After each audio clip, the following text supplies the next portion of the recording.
Hey guys, Rob with 3STRONG. This is part 2 of my two-part series of what is the core. Last night I explained what the core muscles are, and tonight I'm going to explain how to use these muscles to improve your core strength and stability, and therefore the health of your back.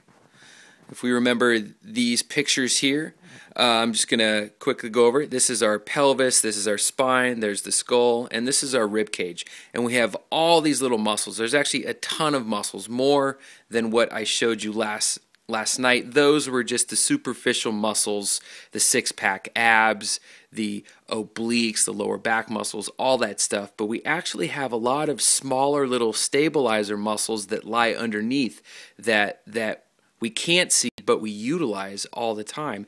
And if we can learn how to activate those muscles, we're going to help to develop a stronger and more stable core. And that is one of the most important things when we're thinking about core training, is how to improve that stability by utilizing those deep abdominal muscles.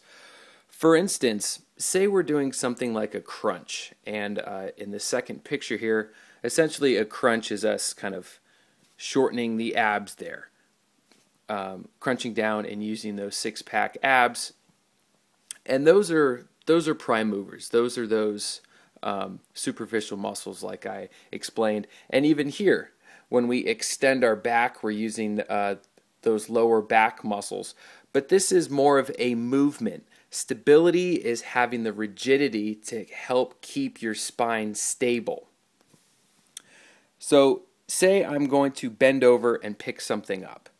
If I don't have adequate stability and I just flex over or essentially crunch down to go pick up a weight, that might not be too bad if it's a relatively light weight. But as the weight gets heavier and heavier, if I try to do this, I'm actually just running the risk of injury, because now I'm overusing these little back muscles here. If I increase my core stability by tightening all those little muscles and essentially creating some sort of corset or whatever, now as I'm more stable and my spine is more stable, that allows my major muscles, the larger muscles such as, in this instance, the glutes and the hamstrings, to do a lot more work. Let the bigger muscles do the heavy lifting, and then let the smaller stabilizing muscles do exactly that, stabilize. So one of the exercises that I want you guys to practice is learning how to tighten up all those muscles, and it's really, really simple. Think about you're getting ready to take a punch. Somebody's going to punch in the gut.